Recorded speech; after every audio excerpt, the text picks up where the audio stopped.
Hello student, welcome back to my YouTube channel Biochem Academy. अगली हम देखेंगे भ्रूण कोश। अब इसका कुछ कार्य है, क्या कार्य है? जैसे इन सभी का कार्य था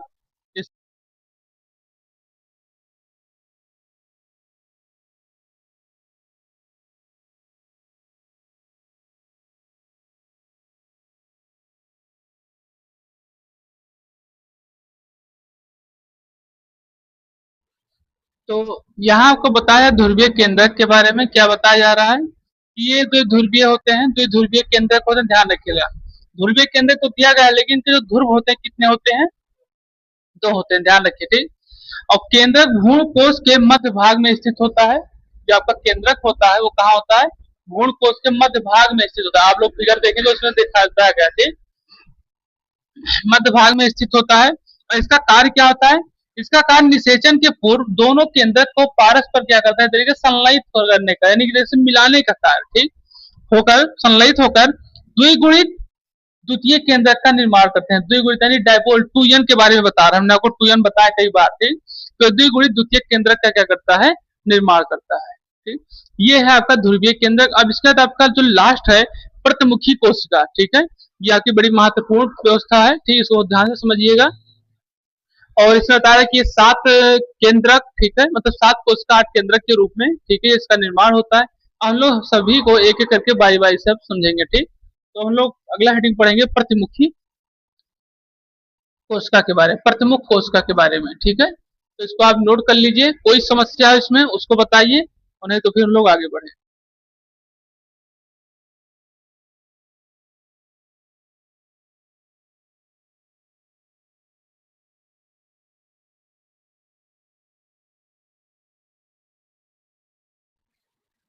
तो अब हम लोग समझेंगे इसमें, ठीक है, प्रतिमुखी या प्रतिमुख कोशिका के बारे में। इसमें क्या बताया था कि भ्रूण कोश के निभाग छोर, ठीक है, यानी निभागी यहाँ लिखा जो आपको हमने पढ़ाया है वो निभाग है, ठीक है। तो इसको बताया जाए क्या तरीके से, निभागी छोर, ठीक है, पर स्थित 3 कोशिकीय हैं। ध्यान रखिएगा कौन से 3 कोशिकीय हैं और किस तरीके से इसका बताया जा रहा है, किसके प्रतिमुख के बारे में, ठीक।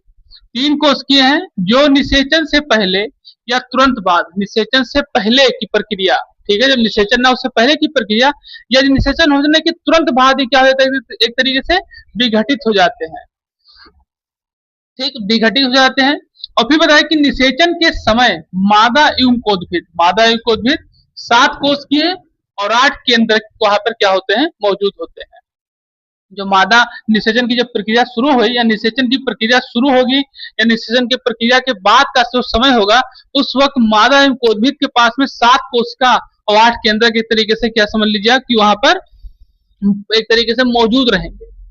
निषेचन की जब प्रक्रिया हुई मादा एवं कोदभिद में, तो ये 7 कोशिकीय और 8 केंद्रक वहां पर क्या होते हैं, एक तरीके से मौजूद होते हैं। अब ये इनका कार्य क्या होता है, मौजूद तो होते हैं पर इनका कार्य क्या होता है, ये हम लोग क्या करेंगे अब समझेंगे।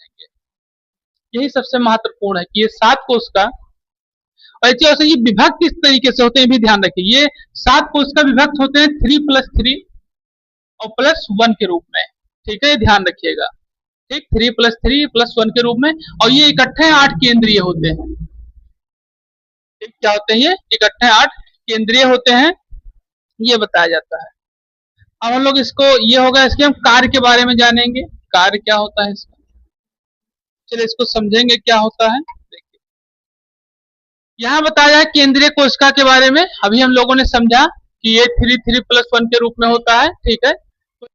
यहाँ बताया कि भ्रूण कोश की 7 कोशिकीय और उसके कार्य के बारे में, ठीक, ये हम लोग को बताया गया, हम लोग समझेंगे। तो पहला इसका जो है वो केंद्रीय कोशिका है, और पहला जो केंद्रीय कोशिका उसमें 1 कोशिका और 2 केंद्रक होते हैं। क्या कार्य होता है इनका?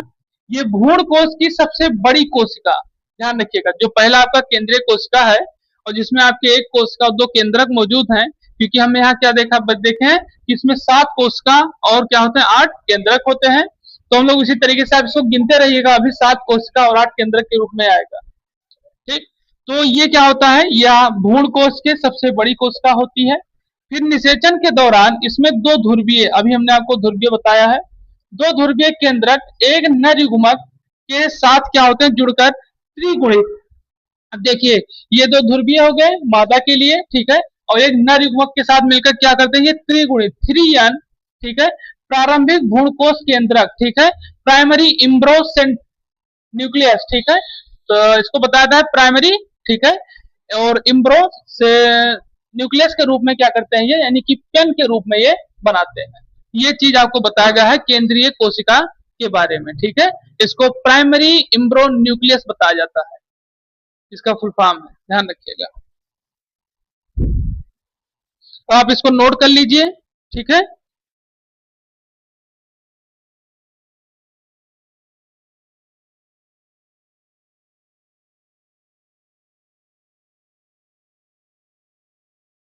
इसके आगे शुरू करते हैं आज। कल हम लोगों ने केंद्रीय कोशिका के बारे में पढ़े थे, ठीक है, जिसमें आपके एक कोशिका थी और दो केंद्रक थे, ठीक है। इसके बारे में हम लोगों ने क्या क्या था पढ़ा था। अब आज हम लोग पढ़ेंगे जो कि आपके उसी भ्रूण कोश का ही है, ठीक, जिसमें हम लोग पढ़ेंगे आज दूसरा हमारा जो है अंड कोशिका। और अंड कोशिका को में देखा जाए, ठीक है, तो एक कोशिका और एक केंद्रक।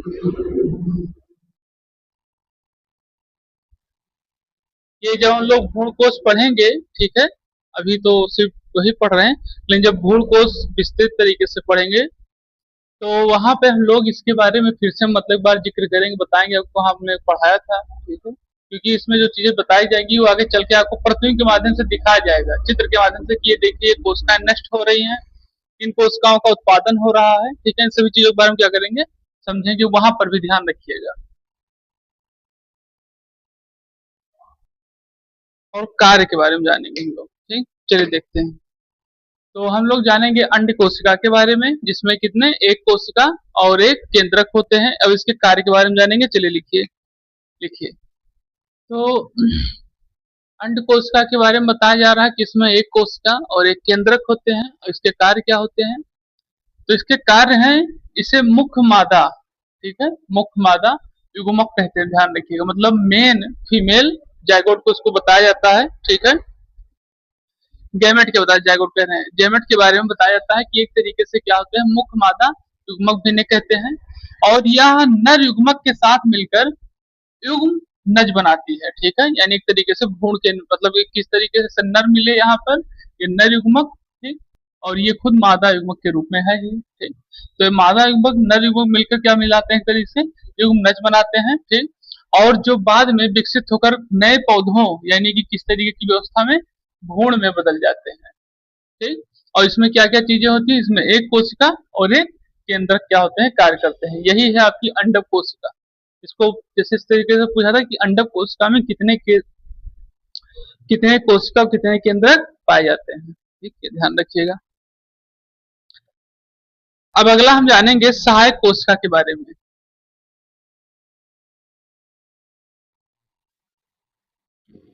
सहायक कोशिका,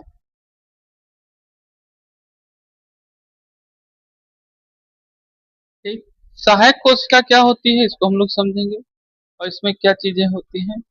तो इसमें आपके दो कोशिका और दो केंद्रक, ठीक, इसमें दो कोशिका और दो केंद्रक होते हैं, बताएगा इसका इसका कार्य क्या है वो जानेंगे हम लोग, कार्य के बारे में। ये क्या होते हैं, सहायक कोशिका, इनके कार्य के रूप में। तो सहायक कोशिका जो होती है एक तरीके से, इसमें दो कोशिका होते हैं, दो केंद्रक होते हैं, उनके कार्य क्या होते हैं, ये अंडक के दोनों ओर क्या होते हैं, मौजूद होते हैं, ठीक, अंडक के क्या होते हैं, दोनों तरफ मौजूद है। आपको हमने सहायक कोशिका लिखाई थी, अगर याद है आप लोग को, तो सहायक कोशिका जब लिखा है तो उसमें आपको बताए थे कि सहायक कोशिका में एक मतलब तरीके की जो ये खड़ी मतलब जो ये अंडक कोशिका के बगल में दो क्या होते हैं, सहायक कोशिका मौजूद होती है, ठीक है।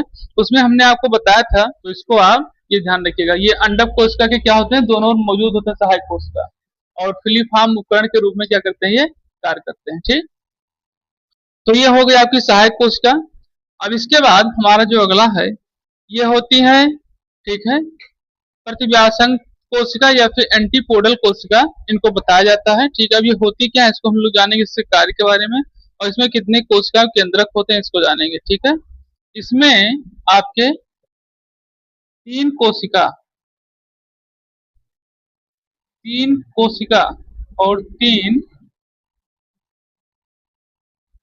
केंद्रक। ठीक, तीन कोशिका तीन केंद्रक होते हैं और इनके कार्य के बारे में जानेंगे। ठीक है, तो पहले आप इसको नोट करें, जिसके कार्य हम ऊपर लिखें।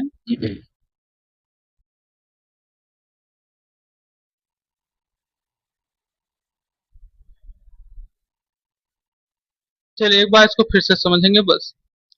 तो यहाँ बताया था अंडक को अंड कोशिका के बारे में, इसमें एक कोशिका एक केंद्रक होते हैं, सहायक कोशिका जिसमें दो कोशिका दो केंद्रक होते हैं, और प्रतिव्यासंत या फिर एंटीपोडल कोशिका जिसके अंदर तीन कोशिका और तीन केंद्रक होते हैं। अब हम लोग एंटीपोडल कोशिका के कार्य के बारे में समझेंगे। ठीक है, चलिए देखते हैं। चैनल को लाइक करें, सब्सक्राइब करें, शेयर करें और कमेंट करें। The top important concept is coming up next. Subscribe now to the Biochem Academy. Don't miss it.